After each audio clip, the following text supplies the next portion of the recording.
এই ভিডিওতে যে বিষয়গুলো নিয়ে আলোচনা করব সেগুলো হচ্ছে 1 নম্বর ক্লার্কশিপ পরীক্ষা কেমন গেল, এবং তার সাথে অবশ্যই থাকবে সেই কাট অফ, সেভ স্কোর, প্রশ্ন ফাঁস, কমন কি এসেছে ইত্যাদি চর্বিত চর্বণ। 2 নম্বর হচ্ছে এরপরে প্রিপারেশন আমরা কিভাবে এগোবো, এরপরে রূপরেখাটা কি হওয়া উচিত, যারা কোর পিএসসি অ্যাসপিরেন্ট তারা কিভাবে এগোবে, এবং যারা পিএসসির সাথে সাথে এসএসসি, এনটিপিসি ইত্যাদি এই সমস্তগুলোর প্রিপারেশন যারা করছো তারা কিভাবে এগোবে, এবং তার সঙ্গে আরও একটা জিনিস, বিএড যাদের করা আছে তারাই বা কিভাবে এগোবে, এই বিষয়টা নিয়ে একটু আলোচনা করবো। 3 নম্বর হচ্ছে ডাব্লিউবিসিএসটি কবে হবে। 4 নম্বর হচ্ছে ডেসক্রিপটিভ প্রিপারেশন ক্লার্কশিপ এবং মিসলেনিয়াসের জন্য কিভাবে নেবে, এবং অন্যান্য যে পরীক্ষাগুলো ডেসক্রিপটিভ আছে সেগুলোর জন্য কিভাবে প্রিপারেশন নেবে, এবং 5 নম্বর সেটা হচ্ছে আমার ডেসক্রিপটিভ ব্যাচ কবে আসবে, আদৌ আর আসবে কিনা। শুরু করা যাক। প্রথমে যেটা বলি যে আমার ভিডিওতে সাউন্ড কোয়ালিটি নিয়ে সবার বিভিন্ন অভিযোগ থাকে। আজকে চারদিকে মাইক বাজছে বলে হয়তো ব্যাকগ্রাউন্ড নয়েজ কিছুটা আসতে পারে বা বিভিন্ন জায়গায় বোম ফাটার আওয়াজ আসতে পারে, একটু সয়ে নিও। প্রথম যে বিষয়টা নিয়ে আলোচনা করবো বললাম যে ক্লার্কশিপ পরীক্ষা কেমন হয়েছে। দেখো, ওভারঅল ক্লার্কশিপ পরীক্ষা কেমন হয়েছে এই বিষয়টা যদি মানে জিজ্ঞাসা করা হয়, বলবো ক্লার্কশিপ পরীক্ষা কিন্তু ভালো হয়েছে। পিএসসির তরফ থেকে আমরা যে জিনিস প্রত্যাশা করেছিলাম, পিএসসি তার থেকে খানিকটা ভালোই কাজ করেছে, এবং বেশ কিছু বিচ্ছিন্ন ঘটনা ছাড়া, যেগুলোকে আমি জানি না কতদূর বিচ্ছিন্ন বলা যায়, বেশ কিছু ঘটনা ছাড়া সেভাবে বড়সড় কোনো ইস্যু ঘটেনি। প্রশ্ন ফাঁসের বিষয়ে অনেকের মনে একটা আতঙ্ক তৈরি হয়েছিল। অনেকে বলেছিল যে পরীক্ষার আগে দেখেছে বাইরে টোকাটুকি চলছে বা প্রশ্ন উত্তর লেখালেখি চলছে, এবং যারা আমাকে জিনিসগুলো বলেছিল তাদের বেশিরভাগই বলেছে যে প্রশ্নগুলো তারা বাইরেই টোকাটুকি করতে দেখেছে বা উত্তরগুলো লেখালেখি করতে দেখেছে, তার কোনো প্রশ্নই পরীক্ষা হলে গিয়ে তারা দেখতে পায়নি। সুতরাং এই ধরনের যে বিষয়গুলো বাজারে উঠেছে, আমি বলবো এটা কোথাও গিয়ে খানিকটা হলেও বিভ্রান্তি। পিএসসি অন্তত বিগত পরীক্ষাগুলো যেগুলো কন্ডাক্ট করেছে সেগুলোর ইতিহাসে, সেগুলোর নিরীক্ষে যদি আমরা দেখতে চাই, মিসলেনিয়াস এবং ক্লার্কশিপের ক্ষেত্রে পরীক্ষা আয়োজন করার ক্ষেত্রে পিএসসি বেশ ভালো কাজ করেছে। যেটা ভালো সেটাকে ভালো বলতে হবে, বেশ ভালো কাজ করেছে। আর অনেকগুলো খারাপ কাজের মাঝে পিএসসি এই কাজগুলো বেশ ভালোভাবে কন্ডাক্ট করেছে। অবশ্যই কিছু জায়গায় খামতি থাকবে, কিছু বিচ্ছিন্ন ঘটনা ঘটেছে, সব মিলিয়ে বেশ ভালো, সার্টিফিকেটটা দেওয়াই যায়। এবার হচ্ছে সেই চিরাচরিত প্রশ্ন, কাট অফ কত যাবে, সেভ স্কোর কত। পরীক্ষার প্রশ্নপত্র যতক্ষণ না হাতে আসছে ততক্ষণ পর্যন্ত এই কাট অফ কত হতে পারে এই বিষয়টা নিয়ে আলোচনা করা কোথাও গিয়ে আমার মূর্খামি বলেই মনে হয়। কাট অফ অনেকগুলো জিনিসের উপর ডিপেন্ড করে। ভ্যাকেন্সি কত আছে আমরা জানি না, ভ্যাকেন্সি কত আছে শুধুমাত্র কিছু হাওয়ায় ভাষা খবরের উপর নির্ভর করে আমরা আপাতত যেটা ধরে নিয়েছি, গতবার যে ভ্যাকেন্সি ছিল সেই রকমই কাছাকাছি ভ্যাকেন্সি থাকছে। কিন্তু প্রশ্নপত্র হাতে না পেলেও একটা মোটামুটি যে ধারণা পাওয়া যায়, তা থেকে কাট অফ অ্যানালিসিস করা না গেলেও মোটামুটি একটা সেফ স্কোর আন্দাজ করা যায়। এবং বিভিন্ন প্রাজ্ঞ মানুষজন তারা এই সেফ স্কোর বা কাট অফ নিয়ে আলোচনা করেছেন, তোমরা সেগুলো অলরেডি দেখেছো আশা করা যায়। তবে এইবারের প্রশ্নপত্র সম্বন্ধে যদি ওপিনিয়ন চাওয়া হয়, আমি বলবো যে this is the toughest ever clerkship preliminary exam in the history of PSC. যদি আমরা পিএসসির বাদবাকি যে পরীক্ষাগুলো সেগুলোর প্রিলিমিনারি এক্সামগুলোকে ইনক্লুড না করি, এটা কিন্তু পিএসসির ইতিহাসে যতগুলো ক্লার্কশিপ প্রিলিমিনারি হয়েছে এটা টাফেস্ট, 4টি শিফটই। এবার কোথাও গিয়ে দেখো এই শিফট কোনটা ইজি, কোনটা হার্ড, কোনটা টাফ, এটা যতক্ষণ না প্রশ্নপত্র পাওয়া যাচ্ছে বোঝা যাবে না। কিন্তু যে শিফটে পরীক্ষা দিয়েছে সেই শিফটটা তার কাছে হার্ড মনে হবে বা টাফেস্ট মনে হবে, এবং বাদবাকি শিফটগুলো তার কাছে একটু সহজ মনে হবে। এটা স্বাভাবিক, এটা হয়। সুতরাং তবে আমার প্রশ্নপত্র দেখে মনে হয়েছে কোনো শিফটে ইংরেজি একটু টাফ করেছে, একটু বেশ টাফ করেছে। কোনো শিফটে হয়তো ইংরেজি একটু ঢিলে দিয়েছে, সেখানে অঙ্ক লেন্দি করে দিয়েছে। আবার কোনো শিফটে অঙ্কটা হয়তো একটু ঢিলে দিয়েছে কিন্তু ইংরেজি বেশ টাফ করেছে। কোনো শিফটে জিকেতে হাত দেওয়া যাচ্ছে না, আবার কোনো শিফটে জিকে মোটামুটি হাত দেওয়া যাচ্ছে। সব শিফটেই টাফ করেছে, কিন্তু টাফ মডারেট টু টাফ করেছে। কিন্তু কোনো শিফটে দেখা যাচ্ছে যে জিকে ওই লেভেলের ঠিক হার্ড নয়, মোটামুটি মডারেট টু হার্ড লেভেলের মধ্যে আছে। সেখানে আবার অন্য জিনিসগুলো কোথাও গিয়ে একটু কঠিন করার, মোটামুটি একটা সব মিলিয়ে যেমন আমার মনে হয় যে মোটামুটি সমস্ত সাবজেক্টের নিরীক্ষে যদি আমরা ধরি, একটা কোথাও ব্যালেন্স রাখার চেষ্টা করা হয়েছে পিএসসির তরফে। আমি জানি না, প্রশ্নপত্র হাতে না পাওয়া পর্যন্ত বোঝা যাবে না যে কতদূর ব্যালেন্স করতে পেরেছে। তবে ওভারঅল একটা ব্যালেন্সের জায়গা কোথাও গিয়ে যেন তৈরি হয়েছে বলে আমার মনে হয়। অবশ্যই খামতি রয়েছে, আমি বারবার বলছি খামতি রয়েছে, কিন্তু কোথাও গিয়ে মনে হয় যে এই সার্টিফিকেশনটা অন্তত যে এক্সপেকটেশন আমরা করেছিলাম, আমার মনে হয় তার থেকে একটু বেশি হয়তো পিএসসি ডেলিভার করতে পেরেছে। এটা মনে হয় পিএসসি একদম ঠিকঠাক করেছে আমি বলবো না। আমরা যে এক্সপেক্ট করেছিলাম যে ক্যাওস তৈরি হবে, সেখান থেকে কোথাও গিয়ে যেন পিএসসি একটু বেটার ডেলিভার করেছে। এবার এই সেফ স্কোর নিয়ে যে আলোচনাটা হচ্ছে, এই যে বললাম টাফেস্ট এটা, সুতরাং গত বছর আমরা জানি, গত বছর গত বছর তো এখন বলা যায় না, গত বছর সেই পঞ্চবার্ষিকী পরিকল্পনার মতো 5 বছর আগে 2019 সালে যে ক্লার্কশিপ হয়েছিল, সেখানে প্রিলির কাট অফ আমরা জানি গেছিল সম্ভবত 65। সুতরাং ভ্যাকেন্সি যদি মোটামুটি আমরা জানি কম্পিটিশন বেড়েছে, তা সত্ত্বেও যদি ভ্যাকেন্সি একই রকমের থাকে বা একটু বেশি থাকে, যেহেতু 4টি শিফটে পরীক্ষা হয়েছে এবং প্রশ্নপত্র যথেষ্ট টাফ ছিল, আগেরবারের তুলনায় তো বেশ টাফ, সুতরাং আমার মনে হয় কাট অফ এর থেকে কমলেও কমতে পারে। সুতরাং সেফ স্কোর হিসাবে আমার কোথাও গিয়ে মনে হয় 55 থেকে 60-এর মধ্যে বা তার উপরে যারা পেয়েছে তাদের ডেসক্রিপটিভের প্রিপারেশন বা পরবর্তী ধাপের জন্য যে প্রিপারেশন, সেটা শুরু করতে পারো। এরপর যেটা বললাম যে কমন, আমি কি কমন দিয়েছি। আমি প্রথমে ভাবলাম যে অনেকে দেখলাম আমার বিভিন্ন ভিডিও তলায় গিয়ে কমেন্ট করেছে যে এই ভিডিও থেকে আমি এটা পেয়েছি, ওখান থেকে এটা পেয়েছি। আমি একটা পোস্টও করেছিলাম, সেখানে কমিউনিটি পোস্ট করেছিলাম, সেখানে অনেকে লিখেছে যে অমুক জায়গাটা থেকে এই জিনিসটা পেয়ে গেছি বা এই কনসেপ্টগুলো পেয়ে গেছি। বা আমার ব্যাচগুলোর বিভিন্ন জায়গায় অনেকে লিখেছে যে ওই ভিডিওটা থেকে ওই ক্লাসটা থেকে এই জিনিসটা পেয়েছি। আমি প্রথমে ভাবলাম যে এগুলো দিয়ে একটা ভিডিও বানাবো। তারপর বললাম যে আমি তো যখন এইগুলো কন্ডাক্ট করেছিলাম, মানে ক্লাসগুলো নিয়েছিলাম বা ইউটিউবের যে ফ্রি ক্লাসগুলো নিয়েছিলাম বা লাইভ মকগুলো নিয়েছিলাম, তখন তো আমি কাউকে বলিনি যে তোমাদের এখান থেকে কমন দেবো, বা আমি এটা ভেবেও সেগুলো নিইনি যে এখান থেকে কমন দেবো। তাহলে আর এইসব নিয়ে ফ্লেক্স করে কী লাভ আছে? সুতরাং কমন টমন কিছু আসেনি বলেই ধরে নাও, কিছু কমন দিতে পারিনি। অনেকেরই হয়তো খানিকটা উপকার হয়েছে, আমি যে জিনিসগুলো করেছিলাম সেখান থেকে খানিকটা হয়তো কারোর উপকার হয়েছে। নেক্সট পয়েন্ট যেটা বললাম যে এরপরে কি, ক্লার্কশিপ প্রেরিত হয়ে গেল, বাট নেক্সট এরপরে দেখো, প্রথমত আমি বলি যারা পিএসসি পরীক্ষা দাও, তার সঙ্গে এসএসসি পরীক্ষা, রেলের পরীক্ষা ইত্যাদি সমস্ত কিছু পরীক্ষা দাও, মিলিয়ে পুলিশের পরীক্ষাও আমি এখানে একসাথে ইনক্লুড করছি, তাদের কথাটা প্রথমে বলি। সামনে আমরা যেটা জানতাম যে WBCS আসছে 15 বা 16 ডিসেম্বর সম্ভবত হওয়ার কথা ছিল, সম্ভবত 15 ডিসেম্বর হওয়ার কথা ছিল, কিন্তু সেটা যে হবে না সে বিষয়ে আর কোনো সংশয়ের অবকাশ নেই। ওবিসি কেস ঝুলে আছে এবং পিএসসি এখনো নোটিফিকেশন কোনোভাবে বের করতে পারেনি বা ইন্ডিকেটিভ অ্যাডভার্টাইজমেন্টও কোনোভাবে বেরোয়নি। সুতরাং 15 ডিসেম্বর হওয়ার তো মানে সম্ভাবনা স্বপ্নেও আসে না। সুতরাং WBCS পিছিয়ে যাচ্ছে। এবার এক্ষেত্রে আমি একটু আগেই আমার একটা গ্রুপে একটা মেসেজগুলো চেক করছিলাম, সেখানে একজন লিখেছিল যে প্রথমত 22-এর WBCS এর মেইনসের রেজাল্ট এখনো পর্যন্ত আসেনি। 23-এর WBCS এর মেইনস হয়েছে, তার যে আনসার কি সেগুলো এখনো পাবলিশ করা সম্ভব হয়নি পিএসসিকে।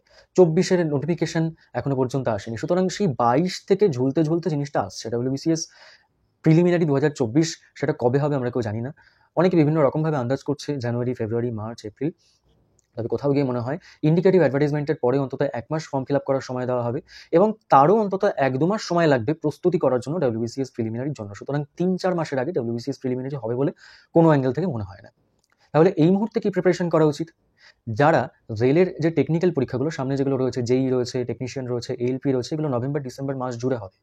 যাদের এই পরীক্ষাগুলো রয়েছে, আমার মনে হয় এখন সমস্ত কিছু ছেড়ে, এবং যাদের এগুলোর জন্য প্রিপারেশন রয়েছে, তারা এখন সব কিছু ছেড়ে, সব ভুলে, ক্লার্কশিপ ডেসক্রিপটিভ ইত্যাদি মিসলিনিয়াস ডেসক্রিপটিভ যা রয়েছে সব ভুলে এই আগামী 1 থেকে 2 মাস শুধুমাত্র এগুলোর দিকে মনোনিবেশ করা উচিত। কিন্তু যাদের এই টেকনিক্যাল পরীক্ষাগুলো নেই এবং যারা হয়তো জাস্ট এই টেকনিক্যাল পরীক্ষাগুলো মানে ওই সেভাবে প্রিপারেশন নেই, অন্য পরীক্ষার প্রিপারেশন নিয়ে এগুলো এমনি ফর্ম ফিল আপ করেছিলাম ব্যাকগ্রাউন্ড আছে বলে, সুতরাং পরীক্ষাটা যখন পড়েছে দিয়ে আসবো, তাদের ক্ষেত্রে বলি তাদের সব রকম প্রিপারেশন একসাথে নেওয়া উচিত। যারা এসএসসি অ্যাসপিরেন্ট, তাদের সামনে সিএইচএসএল, সিজিএল এর মেইনস রয়েছে এবং ক্লার্কশিপ বা মিসলেনিয়াসের যে ডেসক্রিপটিভ সেটা আসার আগে আরও অন্তত একটা পরীক্ষা এসএসসি নিয়ে ফেলবে বলে আমার মনে হয়। মিসলেনিয়াসের মেন্স এখনও খুব কম করে হলো 5 মাস দেরি রয়েছে, ক্লার্কশিপের মেন্স 8-10 মাসের আগে কোনো গল্প হতে পারে বলে আমার মনে হয় না। যদি হয় তবে পিএসসির সেটা একটা অভূতপূর্ব কাজ হবে এবং দুহাত জোর করে টুপি খুলে পিএসসিকে 19 করা ছাড়া কোনো উপায় থাকবে না। তবে গতি প্রকৃতি যা, তাতে করে মনে হয় না যে এই সময় বা এই টাইম ফ্রেমের আগে এই বিষয়গুলো হবে বলে। তাহলে এই সময়ের মধ্যে আমাদের করণীয় কী? এবং তার মধ্যে আরও যেগুলো ঢুকে রয়েছে, যারা পুলিশের পরীক্ষা দাও তাদের ক্ষেত্রে আমরা জানি যে কেপি বা WP SI যেগুলো, সেগুলোর পরীক্ষা মাঝখানে আছে, কনস্টেবলের পরীক্ষা রয়েছে, এই বিষয়গুলো মাঝখানে রয়েছে। সুতরাং তাদের একটা মাঠ প্র্যাকটিসের ব্যাপার রয়েছে। এই সমস্ত জিনিসগুলো যারা, দেখো এখন পরীক্ষার সিচুয়েশন এমন হয়ে গেছে যে আগে মানে আজ থেকে 10 বছর আগেও অনেককে দেখা যেত যে আমি শুধু WBCS দিই আর কিছু দিই না। তো আজকের যে সিচুয়েশন, তাতে করে আমি শুধু WBCS দিই আর কিছু দিই না, এইটা শুধুমাত্র 2 রকম ক্যাটাগরির মানুষজন করতে পারে। এক হচ্ছে যার জেনারেশনাল ওয়েলথ আছে এবং 2 নম্বর হচ্ছে যার এক্সেপশনাল মেরিট আছে, যেটা আমাদের কারোর সাথে মোটেই ম্যাচ করে না। এই দুটো ক্যাটাগরির মানুষজন শুধুমাত্র এটা বলতে পারে যে আমি এই পরীক্ষাটি দিয়ে বাইরে কিছু দিই না। আমরা আজকাল মোটামুটি সবাই WBCS যারা দিচ্ছে তার সাথে মিসলিনিয়াস, ক্লার্কশিপ ইত্যাদি দিচ্ছে, অথবা এসএসসির দিকে অনেকে শিফট করে গেছে। আবার অনেকে আছে যারা এসএসসিও করছে এবং তার সাথে পিএসসির পরীক্ষাগুলো যখন আসছে মাসখানেকের প্রিপারেশন নিয়ে পিএসসির পরীক্ষা দিচ্ছে। তাহলে যারা সবটা হ্যান্ডেল করছে তাদের এই মুহূর্তে করণীয় কি? আবার অনেকে আছে যারা এসএসসি পরীক্ষা দেয় না, পিএসসির পরীক্ষা দেয়, কিন্তু বয়সের ছাড় আছে বলে এনটিপিসিটা দিচ্ছে। আমরা জানি যে সামনে যেহেতু রেলের এই পরীক্ষাগুলো হয়ে যাচ্ছে এবছর, টেকনিক্যাল যে পরীক্ষাগুলো সেগুলো হয়ে যাচ্ছে, এনটিপিসির যে পরীক্ষা সেটা সামনের বছর গোড়ার দিকে না হোক অন্তত সেকেন্ড কোয়ার্টারে এনটিপিসির যে পরীক্ষাটা সেটা হওয়ার একটা প্রভূত সম্ভাবনা রয়েছে। ফার্স্ট বা সেকেন্ড কোয়ার্টারের মধ্যে একটা সম্ভাবনা রয়েছে, আমরা জানি না হবে কিনা, সম্ভাবনা রয়েছে ফার্স্ট বা সেকেন্ড কোয়ার্টারের মধ্যে এনটিপিসির পরীক্ষা হওয়ার। সুতরাং এই পিএসসির প্রিপারেশনের থেকে এনটিপিসির প্রিপারেশন কোথায় আলাদা? এক নম্বর হচ্ছে সায়েন্সের কিছু পার্ট এনটিপিসিতে রয়েছে এক্সট্রা। জিকেতে আমরা জানি অতিরিক্ত জোর দিতে হয় এনটিপিসির ক্ষেত্রে। ম্যাথের ক্ষেত্রে কিছু এক্সট্রা চ্যাপ্টার স্ট্যাটিস্টিক্স রিলেটেড এবং অন্যান্য কিছু এক্সট্রা চ্যাপ্টার এনটিপিসিতে থাকে। এনটিপিসিতে আমাদের জিআইটা প্র্যাকটিস করতে হয়, যেটা ডাব্লিউবিসিএস এর ক্ষেত্রে বা পিএসসি পরীক্ষাগুলোর ক্ষেত্রে আজকাল তো আর মানে অন্য পরীক্ষাতে তো জিআই নেই, ডাব্লিউবিসিএস এর ক্ষেত্রেও মেইনসে বা প্রিলিতেও আজকাল আর জিআই মানে জিআই এর পার্ট একদম চুকিয়ে দিয়েছে পিএসসি। সুতরাং সেভাবে আর কেউ প্র্যাকটিস করে না, যারা পিএসসির পরীক্ষাতে তারা জিআই সেভাবে প্র্যাকটিস করে না। সুতরাং এনটিপিসি যারা দিচ্ছে তাদের ক্ষেত্রে এই মুহূর্ত থেকে যে বিষয়গুলোর উপর ফোকাস করা প্রয়োজন সেটা হচ্ছে 1 নম্বর জিআই, 2 নম্বর জিএস এর ক্ষেত্রে জিএস একটা ভীষণ গুরুত্বপূর্ণ রোল প্লে করে। সুতরাং জিএস এর ক্ষেত্রে সায়েন্স এবং তার সাথে জিকের যে পোর্শনটা, স্ট্যাটিক জিকের যে পোর্শনটা এবং তার সাথে কারেন্ট অ্যাফেয়ার্স, এই বিষয়গুলোর উপর একটু জোর দেওয়ার প্রয়োজন আছে। এবং ম্যাথের ক্ষেত্রে যে এক্সট্রা জিনিসগুলো রয়েছে সেগুলোর উপর জোর দিতে হবে। তাহলে আমরা কি আগামী 3-4 মাস শুধু এনটিপিসি নিয়েই পড়ে থাকবো, বা যাদের সিএইচএসএল বা সিজিএল মেইনস রয়েছে তারা সেগুলো দিয়ে তারা কি পুরোপুরি এনটিপিসির দিকে শিফট করা যাবে? যাদের ক্লার্কশিপ বা মিসলেনিয়াস প্রিলি পাস করবার সম্ভাবনা রয়েছে তারা কি ডেসক্রিপটিভের প্রিপারেশন এখন নেব না? তারা কি সেই যখন রেজাল্ট বেরোবে তখন ডেসক্রিপটিভের প্রিপারেশন নেব? দেখো, রেজাল্ট যখন বেরোবে, প্রিলির রেজাল্ট যখন বেরোবে, তারপর থেকে ডেসক্রিপটিভের জন্য মেরে কেটে হাতে সময় পাবে 1 মাস থেকে খুব বেশি হলে 2 মাস। তুমি যদি মনে করো, আবার বলছি, তুমি যদি এক্সেপশনাল মেরিটের না হও, যারা এক্সেপশনাল মেরিটের আমি তাদের জন্য কোনো কথা বলছি না, তারা এখানেই বন্ধ করে প্লিজ চলে যাও। যারা আমার মতো অ্যাভারেজ আমি তাদের কথা বলছি। তাদের ক্ষেত্রে আমি বলছি যে ওই 1 মাস বা 2 মাস টাইম স্প্যানের মধ্যে ডেসক্রিপটিভ প্রিপারেশন শুরু করে সবটা শেষ করা এবং পরীক্ষার জন্য প্রস্তুত হওয়া পসিবল নয়, হবে না, এটা সিম্পলি হবে না। সুতরাং এই পরীক্ষাগুলোর জন্য আবার অনেকে যেটা করবে, পুরোপুরি মিসলেনিয়াসের দিকে শিফট করে যাবে। মানে মিসলেনিয়াস, তোমার ডেসক্রিপটিভ, ক্লার্কশিপ, ডেসক্রিপটিভ, তারা দিনরাত এক করে এইসব করবে। এটা যারা কোর পিএসসি অ্যাসপিরেন্ট তাদের জন্য ঠিক আছে, যারা সবকিছু পরীক্ষা তো তার জন্য এটা করো না। তারা ডেসক্রিপটিভের প্রিপারেশন, যেহেতু এখনও আমাদের কাছে মিসলেনিয়াসের জন্য অন্তত 4 থেকে 5 মাস বা 6 মাস সময় রয়েছে, ক্লার্কশিপের জন্য এখন 8 থেকে 10 মাস সময় রয়েছে। সুতরাং এখনই সব ভুলে গিয়ে শুধুমাত্র এগুলোর জন্য প্রিপারেশন করা এটা উচিত নয়। এনটিপিসির প্রিপারেশন ভালো করে করো। ডাব্লিউবিসিএস প্রিলি এপ্রিল মে কোনো একটা মাসে তো হবেই, ফেব্রুয়ারি মার্চ কোন মাসে হবে আমি জানি না, আমি জাস্ট কথার কথা বলছি। বিভিন্ন জায়গায় এগুলো প্রেডিক্ট করছে, সেখান থেকে দেখে নিও, সেই চ্যানেলগুলো থেকে। কোনো একটা মাসে হবে। সুতরাং ডাব্লিউবিসিএস প্রিলিমিনারির প্রস্তুতি নিও। এনটিপিসির জন্য এই যে বললাম যে এক্সট্রা জিনিসগুলো, সেগুলোর উপর ফোকাস করো। যারা এসএসসির জন্য প্রিপারেশন নিচ্ছ তাদের ক্ষেত্রে তো মানে ডাব্লিউবিসিএস প্রিলিমিনারির জন্য আলাদা করে খুব বেশি প্রিপারেশন নেওয়ার প্রয়োজন রয়েছে তা না। তারা এসএসসি প্রিপারেশন নিচ্ছ, তার সাথে এনটিপিসির জন্য যে জিনিসগুলো এক্সট্রা, সেই প্রিপারেশনগুলো নাও। তার সাথে যাতে ডাব্লিউবিসিএস প্রিলিটা কভার হয়ে যায় সেটাও করো। এবং সাথে সাথে ডেসক্রিপটিভ পোর্শনটাকে সপ্তাহে অন্তত 5টা ঘন্টা সময় দাও, এনাফ। দেখো, একটা কথা আছে, যে স্লো অ্যান্ড স্টেডির যে গল্পটা আছে, যে ধীরভাবে অথচ কনসিস্টেন্সি বজায় রেখে তুমি যদি চলো, তাহলে নিশ্চিতভাবে তুমি মানে সেই জিনিসটা অ্যাচিভ করতে পারবে। সুতরাং 5 মাস, 6 মাস, 8-10 মাস যেটাই সময় থাকুক না কেন, এই সময়টুকু জুড়ে, এই টাইম স্প্যানটা জুড়ে পুরোপুরি এটাই ফোকাস না করে গিয়ে চারদিক হাতছে বেরো না, আমি 10টা ডেসক্রিপটিভের বই কিনে ফেললাম, 3টে ব্যাচ নিয়ে নিলাম, 5টা বই শেষ করে ফেললাম, প্রচুর লেখা লিখে ফেললাম, এখনই প্রয়োজন নেই এগুলোর। এনটিপিসি কিন্তু একটা বেশ ভালো সুযোগ, মোটামুটি ভ্যাকেন্সি রয়েছে, সুতরাং এটার দিকে নজর দাও। ডাব্লিউবিসিএস প্রিলির দিকে নজর দাও। যাদের পুলিশের পরীক্ষাগুলো রয়েছে তারা পুলিশের পরীক্ষাগুলোর দিকে নজর দাও। এবং এই ডেসক্রিপটিভ ক্লার্কশিপ, যেহেতু আমরা জানি এই সুযোগ আবার কবে আসবে আমরা মানে কোনো নিশ্চয়তা নেই, সুতরাং ক্লার্কশিপ মিসলেনিয়াস যাদের ক্ষেত্রে হবে বলে আশা করা যাচ্ছে, তারা সপ্তাহে 5টা ঘন্টার বেশি সময় দেওয়া, 5-6 ঘন্টার বেশি সময় দেওয়া আমার মনে হয় না খুব বেশি প্রয়োজন আছে বলে। পেপার পড়া ইত্যাদি যে বিষয়গুলো, সেগুলো কিভাবে প্রিপারেশন করবে, মিসলেনিয়াস, ক্লার্কশিপের ক্ষেত্রে যেহেতু ডেসক্রিপটিভের প্রিপারেশনটা একটু আলাদা হবে, স্ট্র্যাটেজি আলাদা হবে, এগুলো কিভাবে করবে সেগুলো নিয়ে আমি পরে আলোচনা করে দেবো। সেগুলো এখন এই ভিডিওতে আমি বলছি না, ভিডিও অনেক লম্বা হয়ে যাবে, এমনিতে আমি প্রচুর বকে ফেলছি, অনেকটা লম্বা হয়ে যাচ্ছে, তারপর ওগুলো ইনক্লুড করলে আরও লম্বা হয়ে যাবে, আমি সেগুলো বলছি না। আমি শুধু বলছি যে যারা এই সবটা নিয়ে এগোচ্ছ তাদের স্ট্র্যাটেজি কী হওয়া উচিত ওভারঅল প্রিপারেশন নিয়ে। এবার হচ্ছে যারা কোর পিএসসি অ্যাসপিরেন্ট তাদের হাতে কি আছে, তাদের হাতে এখন ডাব্লিউবিসিএস ছাড়া সেভাবে কিছু নেই। সুতরাং ডাব্লিউবিসিএস প্রিলির জন্য প্রিপারেশন করো এবং একটু বেশি সময় দিয়ে মেইনসের এই যে বাংলা, ইংরেজি, তার সঙ্গে মিসলেনিয়াসের ক্ষেত্রে জিকে, জিএস, ম্যাথ, ডেসক্রিপটিভ যে পোর্শন রয়েছে সেগুলোর জন্য প্রিপারেশনটা করো। এবার হচ্ছে অনেকে আছে যাদের বিএড রয়েছে, তাদের মানে যাদের বিএড রয়েছে, এখন তো ব্যাপারটা এরকম হয়ে গেছে যে এক প্রকার সেই মালার মতো ওটাকে গলায় ঝুলিয়ে বসে থাকা ছাড়া কোনো উপায় নেই। যারা অন্তত এসএসসির মানে তোমার স্কুল সার্ভিস কমিশনের ভরসায় যারা রয়েছে তাদের তো ওটা ছাড়া আর কোনো উপায় নেই। সুতরাং অল্টারনেটিভ ওয়ে কী আছে, যাদের বিএড করা আছে তাদের ক্ষেত্রে অল্টারনেটিভ ওয়ে কী আছে? সামনে আমরা জানি যে ইএমআরএস এর ভ্যাকেন্সি আসছে। গত ইএমআরএস এর যে ভ্যাকেন্সি এসেছিল সেখানে পশ্চিমবঙ্গ থেকে আগে যেটা একটা ট্রেন্ড ছিল যে কেভি বা এনভিএস বা এই ধরনের যে সেন্ট্রাল গভর্নমেন্টের যে স্কুলগুলো, সেখানে পশ্চিমবঙ্গের পরীক্ষার্থীরা প্রায় সেখানে চান্স পেল না মানে বললেই চলে, পেত না বললেই চলে। সেই ট্রেন্ড কিন্তু বদলেছে।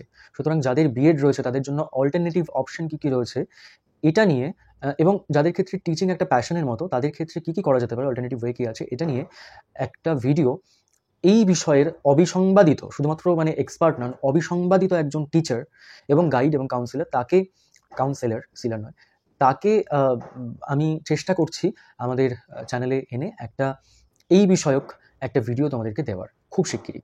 এবার শেষ দুটো কথা, ডেসক্রিপটিভ প্রিপারেশন কিভাবে নেবে।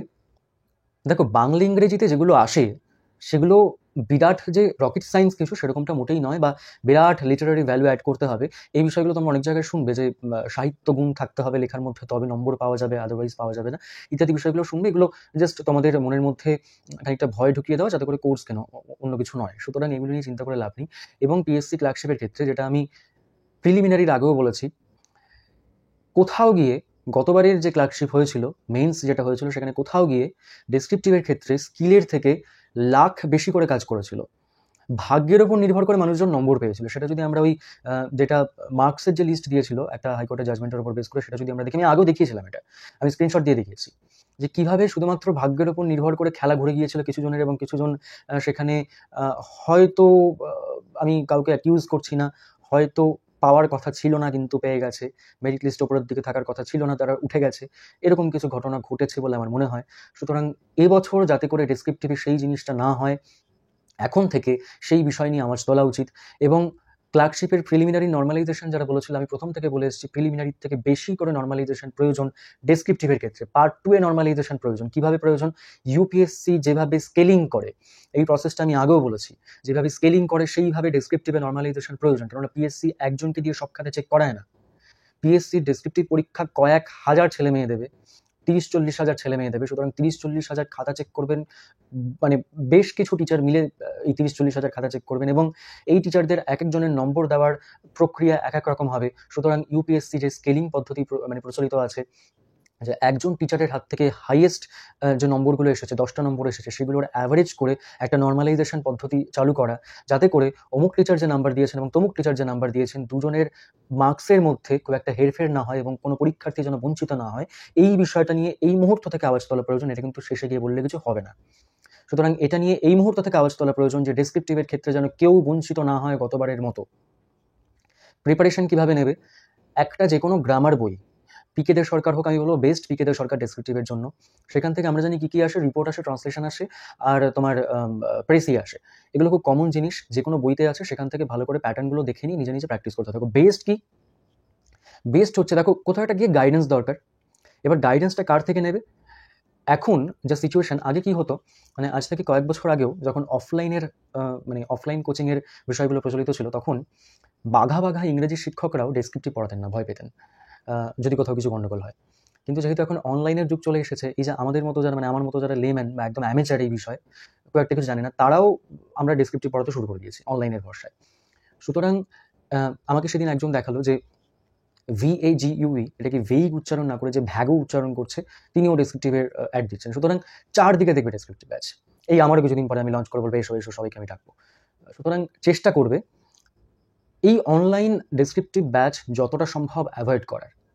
যদি পসিবল হয়, আশেপাশের কোনো মানুষজন, তিনি তোমার তুমি স্কুলে যার কাছে ইংরেজি পড়েছো তিনি হতে পারেন, বা বাংলা পড়েছো তিনি হতে পারেন, তোমার কোনো দাদা বা দিদি আশেপাশের, বা ভাই বোন যার সাহিত্যের ব্যাকগ্রাউন্ড ছিল বা আছে, এবং তার দখল আছে। সাহিত্যের ব্যাকগ্রাউন্ড থাকলেই, মানে আমি দেখেছি যে এই ইংলিশ অনার্স যারা পড়ে তাদের মধ্যে অন্তত 90% ছেলেমেয়ে একটা মানে সেন্টেন্স ফরমেশনের ক্ষেত্রে তাদের গন্ডগোল দেখা যায়। সুতরাং যাদের ক্ষেত্রে এই বিষয়টা নিয়ে জ্ঞান রয়েছে, দাদা দিদি যারা চাকরি পেয়েছে আশেপাশে কেউ যদি থাকে, অথবা এমন কোনো মানুষজন, ধরো কোনো রিটায়ার্ড পার্সন যার এই বিষয়গুলো নিয়ে জ্ঞান রয়েছে, তুমি তার কাছে যাও, গিয়ে খুব বিনীতভাবে তাকে অনুরোধ করো যে আমি এই বিষয়টা লিখছি, আমাকে একটু দেখে দিন যে আমার কোথায় ভুল হচ্ছে, কোথায় ইমপ্রুভমেন্টের প্রয়োজন রয়েছে।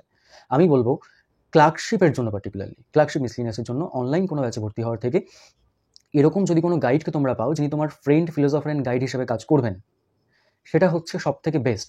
তার উপরে কিন্তু কিছু হয় না, এটা চেষ্টা করো। অনলাইন ব্যাচে একেবারে লাস্ট রিসর্ট হোক তোমার অনলাইন ব্যাচ। যদি একেবারেই কিছু পসিবল না হয় তাহলে ওটা হোক, কিন্তু চেষ্টা করো আশেপাশে এমন কোনো একটা মানুষকে খুঁজে বের করার, তাকে বলো যে আমি আপনাকে সপ্তাহে একটিবার বিরক্ত করবো, তার বিনিময়ে তিনি যদি ফিজ নেন তাকে দেওয়ার চেষ্টা করো। কিন্তু তোমার খামতিগুলো যিনি ধরিয়ে দেবেন, কোথায় ভুল হচ্ছে এই জিনিসটা যিনি ধরিয়ে দেবেন, খাতা চেক করাটা কিন্তু ভীষণ গুরুত্বপূর্ণ। সেরকম কোনো একজনের হেল্প নাও, এবং এইটা একটা রেগুলার প্র্যাকটিস। আমরা যেন, যে বললাম শেষ 1-2 মাসে কিছু হবে না, এই রেগুলার প্র্যাকটিসের মধ্যে থাকার চেষ্টা করো। সপ্তাহে 5 থেকে 6 ঘন্টা সময় দাও, তার বেশি প্রয়োজন নেই। এইভাবে আপাতত ডেসক্রিপটিভ নিয়ে এগো, এবং আমি একটা ভিডিও করে দেবো যে WBCS, clerkship, miscellaneous, KPSI, WPSI, এই যে পরীক্ষাগুলো, এগুলোর যে ডেসক্রিপটিভ পোর্শন, সেগুলোকে কিভাবে একসাথে ট্যাকেল করবে, কিভাবে হ্যান্ডেল করবে, এই বিষয়টা নিয়ে খুব শিগগির আমি সিলেবাসটা পর্যালোচনা করে কি আছে, কতটা আছে, টাইম লিমিট, ক্লার্কশিপে আমরা জানি খুব কম টাইমের মধ্যে অনেকগুলো জিনিস অ্যাটেম্প্ট করতে হয়, এগুলো কিভাবে করবো, স্ট্র্যাটেজি কী হবে, এই বিষয়টা নিয়ে আলোচনা করে দেবো। কিন্তু আবারও বলছি, ডেসক্রিপটিভ প্রিপারেশন এখন থেকেই শুরু করো যাদের ক্ষেত্রে মার্কস রয়েছে, কিন্তু ওটার মধ্যে ডুবে গিয়ে নয়, বাদবাকি প্রিপারেশনগুলোর সাথে 5-6 ঘন্টা করে সপ্তাহে ডেসক্রিপটিভের জন্য সময় দাও। নিয়মিত খবরের কাগজ পড়ো, নিয়মিত বাংলা গল্পের বই 2 পাতা করে পড়ো, ইংরেজি গল্পের বই 2 পাতা করে পড়ো, এই অভ্যাসটা নিয়মিত রাখো। এটা নিয়ে পরে আরও ডিটেল ডিসকাশন আসবে। এবার আসি ওই যে বললাম যে আমার ব্যাচ নিয়ে কথা বলবো, সেটা নিয়ে একটু লাস্টে বলে দিই চট করে। সেটা হচ্ছে ডেসক্রিপটিভ ব্যাচ আমি বলেছিলাম 17 তারিখ অ্যানাউন্সমেন্ট ভিডিও আসবে, কিন্তু আজকে আমি অ্যানাউন্সমেন্ট ভিডিও আনলাম না। আগামী 1 সপ্তাহের মধ্যে আমাদের ব্যাচ অ্যানাউন্সমেন্ট ভিডিও আসবে। মানে আমি আমার হোয়াটসঅ্যাপে এবং তার সাথে কমেন্ট বক্সে প্রচুর আর কি পাচ্ছি যে আগের ব্যাচে ভর্তি হতে চেয়েছিলাম, সেই ব্যাচে জায়গা পাইনি। তার আগের ব্যাচে আমাকে আজকে একজন মেসেজ করলো যে আমি অক্টোবর 2023-এ যে ব্যাচ শুরু হয়েছে সেখানে আমি ভর্তি হতে চেয়েছিলাম, সেখানে হয়নি অ্যাডমিশন। এখন আমি কিন্তু ভর্তি হতে চাই। ঠিক আছে, এই কারণে আমি যাতে মানে প্রতিবার যখন ডেসক্রিপটিভ ব্যাচ চালু হয়, গত 6টা ব্যাচে যেটা হয়েছে যে একটা সিলেকশন প্রসিডিওর থাকে, সেগুলো যেহেতু তার মধ্যে WBCS ইনক্লুডেড থাকে, একটা সিলেকশন আর প্রচুর লোককে নেওয়া যায় না, তার কারণ খাতা দেখতে হয় এবং সেখানে একটা লিমিটেশন থাকে। খাতা দেখার ক্ষেত্রে প্রচুর খাতা দেখা পসিবল হয় না, অফিস ইত্যাদি চাপ সামনে সম্ভব হয় না। তো সেই জন্য একটা লিমিটেশন থাকে, তাই একটা লিমিটেড সংখ্যক স্টুডেন্ট নেওয়া হয়। তো সেখানে অনেকে বাদ পড়ে যায় এবং একটা সিলেকশন প্রসিডিওর থাকে, সেটাই সিলেক্টেড হলে তবেই সম্ভব হয়। তো সেই জন্য আমি এবার যেটা ডিসাইড করেছি যে 2টো ব্যাচ একসাথে আসবে ডেসক্রিপটিভের। একটা হবে যেখানে WBCS সহ সমস্ত পরীক্ষাগুলোর জন্য ডেসক্রিপটিভ, এবং আরেকটা ব্যাচ হবে যেখানে WBCS ছাড়া বাকি পরীক্ষাগুলো ডেসক্রিপটিভ, অর্থাৎ মিসলেনিয়াস, ক্লার্কশিপ ইত্যাদি পরীক্ষাগুলো সমস্তগুলো একসাথে ডেসক্রিপটিভ। অবশ্যই মিসলেনিয়াস এবং ক্লার্কশিপের ক্ষেত্রে স্ট্র্যাটেজি আলাদা, বাংলা ইংলিশে কীভাবে সেটা করবো সেগুলো আমরা পরে ডিসকাস করবো, এখানে সেগুলো আলোচনা করার বিষয় নয়। মোট কথা, আগামী 1 সপ্তাহের মধ্যে ডেসক্রিপটিভ ব্যাচের আমাদের 7ম এবং 8ম ডেসক্রিপটিভ ব্যাচের অ্যানাউন্সমেন্ট আগামী 1 সপ্তাহের মধ্যে আসবে। এবং অবজেক্টিভ ইংলিশ ব্যাচের জন্য যারা বলছো 2025-এ যে পরীক্ষাগুলো আসছে সেই পরীক্ষাগুলোকে টার্গেট করে অবজেক্টিভ ইংলিশের একটা ব্যাচ, সেটা জানুয়ারি থেকে শুরু হবে। সেই বিষয়টা আমরা পরবর্তীতে ডিসকাস করব, ঠিক আছে? সুতরাং এই দীর্ঘ ডিসকাশন, আমি জানি না এটা থেকে তোমরা কতটা মানে এটা তোমাদের জন্য ফলপ্রসূ হলো, আমি সেটা জানি না। আমি চেষ্টা করলাম আমার সীমিত জ্ঞান থেকে যতটা সম্ভব সেটা দেওয়ার চেষ্টা করলাম, এবং সব শেষে ওই যেটা করা হয়ে থাকে আর কি, যে এসো আমার ব্যাচে ভর্তি হও, সেরকম একটু তোমাদের ডেকেও নিলাম। সুতরাং আশা করি তোমাদের আগামী দিনের যে জার্নিটা, সেটা নিয়ে আমি মানে ক্লার্কশিপের প্রিলিমিনারি নিয়ে বহুদিন ধরে সব ছেড়ে দিয়ে ক্লার্কশিপ প্রিলিমিনারি নিয়ে একটা চিন্তাভাবনা তোমাদের মধ্যে ছিল। সুতরাং সেই চিন্তাভাবনাটা কোথাও গিয়ে দূরীভূত হয়েছে। এবার আগামী দিনগুলোতে কী হতে পারে, কী ভাবে এগোনো উচিত, সেই বিষয়টা নিয়ে কিছু কথা বলার চেষ্টা করলাম। যদি মনে হয় যে ওই কিছু ভ্যালু অ্যাড করলো তাহলে জানিও, এবং যদি মনে হয় যে পুরো সেশনটা জুড়ে অবান্তর বকে গেলাম, সেটাও কমেন্টে জানিও। দুপক্ষকেই স্বাগত। ধন্যবাদ, সবাই ভালো থেকো। ক্লার্কশিপ হয়ে গেছে, একটু মজা টজা করো, তারপরে আবার প্রিপারেশনের মধ্যে ঢুকে পড়ো। বাই।